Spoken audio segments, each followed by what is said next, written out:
আমার যে তিনটে বড় সংগঠন আছে, মানে শ্রী অনন্ত রায় মহাশয়, জননেতা বংশীবদন বর্মন এবং আইকনিক লিডার জীবন সিংহ।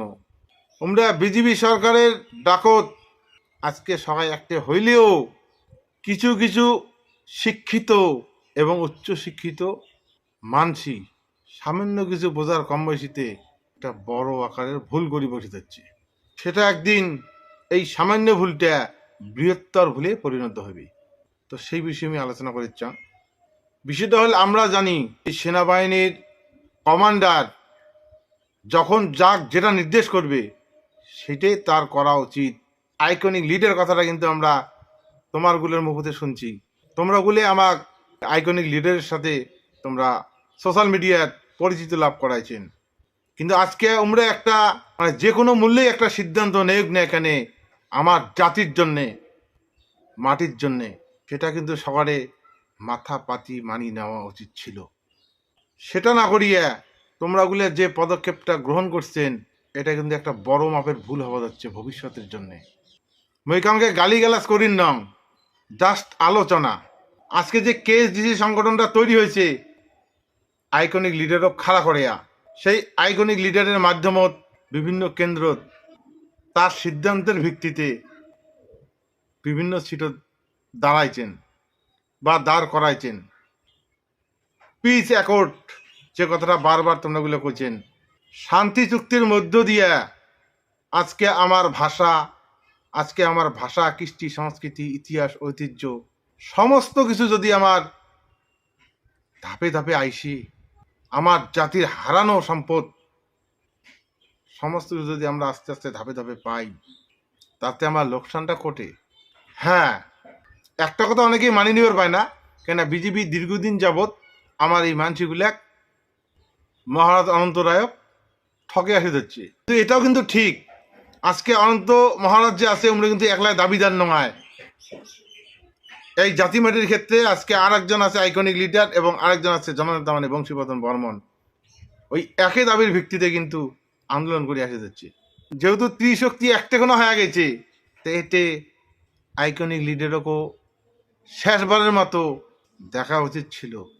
আজকে তাই গৃহবন্দী অবস্থায় আজকে তার সাথে সরকারের যে আলোচনা হয়েছে, যে ডিল হয়েছে, তাতে খুব তাড়াতাড়ির মধ্যে আমার ভাষাটা দিবে যাচ্ছে, আমার এই মাটির এইমস দিবে যাচ্ছে, আমার এই মাটির আমার এই মানসিলার জন্যে নানি সেনা হবার লাগছে এবং আরও বহু কিছু দাবি দাবা উত্থাপন করছে এবং মোটামুটি চূড়ান্ত পর্যায়ে আগে আছে।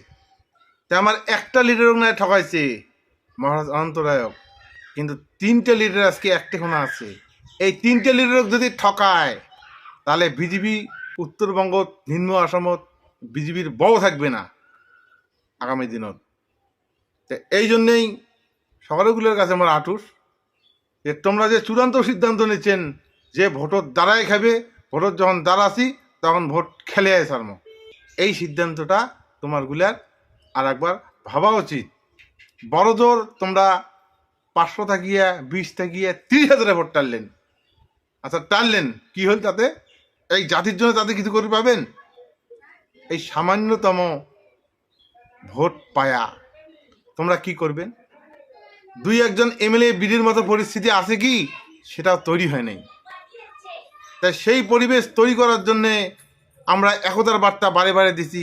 যেহেতু এবার ত্রিশক্তি একটা হয়েছে, ত্রিশক্তিক যদি এবার ঠকায় তাহলে ত্রিশক্তি অটোমেটিক একটা কোনা অটোমেটিক আসি যাবে। তা তোমরা সেটা না করিয়ে কাও তোমরা কি করলেন, কাও তৃণমূলের সাথে লাইন করিয়ে আজকে তোমার যে আইকনিক লিডার, যার কথা বারবার তোমরা কইছেন জাতির পিতা, তাক ভুলি যাওয়াটা সামান্য লোভের টবোধ পড়িয়ে যদি কাউ ভুলি থাকেন, তাহলে এটা খুব একটা দুঃখজনক ঘটনা হবে এবং জাতির ক্ষেত্রে খুব হতাশাজনক একটা ব্যাপার হয়ে দাঁড়াবে। এবং মানি জীবন সিংয়ের সাথে তোমার যে একটা দীর্ঘদিনের সুসম্পর্ক, ভোট বেরোলে কিন্তু সেটা আর থাকেন নয়।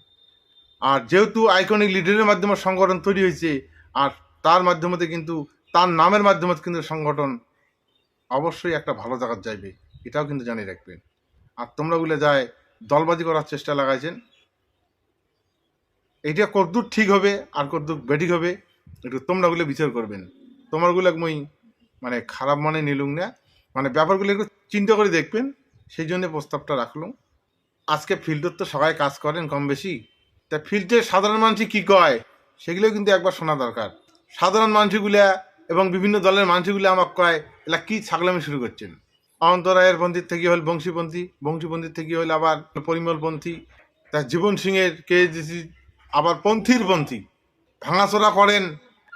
মাসান বুঝের মতো করিয়া যদি তিনজনে কমিটি করেন, কমিটি করিয়া রোজগারের চিন্তাধারা করেন ভোটে ভোটে, এটা কাম্য না হয়। একজন আইকনিক, একজন লিডার তৈরি হওয়া অত সহজ কথা না হয়। কিন্তু আজকে অনন্ত রায় একজন আইকনিক লিডার, এমনি এমনি তৈরি হয় নাই। আজকে তার প্রচুর জনসমর্থন আছে এবং তার নামে একটা বিশ্বাসযোগ্য ভাব তৈরি হয়েছে। ফলে মানুষ যারা মহারাজের ভক্ত সহজেই কিন্তু যে কোনো একটা কথা বলে মানি নেয়। জননেতা বংশীবর্ধন বর্মন উমরে এমনি একজন আইকনিক লিডার তৈরি হয় নাই। আন্দোলন করে দেখা দিয়েছে 2005 সনত আমারও অনশন বিশ্ববিখ্যাত আন্দোলন, সেটা মাননীয়তা জননেতা বংশীবর্ধন কিন্তু করে দেখাইছে। ফলে উমরা কিন্তু বিশ্বাসযোগ্য একটা পরিবেশ সাধারণ লোকের কাছে তৈরি করে পাইছে। আর আইকনিক লিডার কামতা রত্ন যাক্ষণ মানে জীবন সিংহ উমরা কিন্তু নিজে কয় নাই যে আমি আইকনিক লিডার, মোক শ্রদ্ধা করো সেলাম করো। উমরা আজকে আমার এই জাতিটার জন্যে, এই মাটিগানের মুক্তির জন্যে আজকে 35 বছর সংগ্রাম, 35 বছর থাকিয়া ঘর বাড়ি ত্যাগ করিয়া আজকে বনের জঙ্গলে দেশে বিদেশে পাগলের মতো ঘুরে বেড়াইছে। আর শান্তি চুক্তির ডেকে নিয়ে আজকে কেন্দ্র সরকার বিড়ম্বনা করে দিচ্ছে, সেই জন্য তৈরি হয়ে আছে কেএসডিসি। আর আজকে তোমরা গুলা সামান্যতম কারণের জন্যে এত বড় ভুল করেন না, যেটা আগামী দিনে আমার জনগোষ্ঠীর ক্ষেত্রে হাস্যকর লজ্জাকর একটা পরিবেশ হোক, এমন পরিবেশটা তৈরি করেন না। এটা তোমার গুলার দোহাই। জাতির ইজ্জত ঠিক রাখো। তোমরা অনেকে খুব সুন্দর বক্তব্য রাখেন, খুব সুন্দর কথা কন, তোমরা অনেকে আবার উচ্চশিক্ষায় শিক্ষিত, দেখিয়ে খুব ভাল লাগে, শুনিয়া খুব ভাল লাগে যে আজকে আমার জাতির ক্ষেত্রে শিক্ষিত সমাজ জাগরিত হয়েছে এবং এমনি আগে আসছে। কিন্তু যেহেতু সকালগুলো আগে আসছেন, সেহেতু আমার এই জাতিটা তোমরাগুলো একদিন মুক্তি দিবেন। সেই জন্যে আগামী দিনের তো একটে হয় লাগবে, হয় খাইবে। মহারাজ অনন্ত রায় কন, বংশী কন, জীবন সিং কন, আর অমুক বর্মন কন, অমুক রায় কন, সবাই তো একটে হইবেই। কিন্তু মধ্যতে ওই 2-4 দিনের জন্যে কলুষিতটা হন না, কালো দাগটা লাগান না। কথার মধ্যে যদি ছোট হিসেবে কিছু ভুল কথা কয়ে ফেলাম, অবশ্যই ক্ষমা করে দিবেন। তবে আমি একতার কথা সারা জীবনে কম। ধন্যবাদ।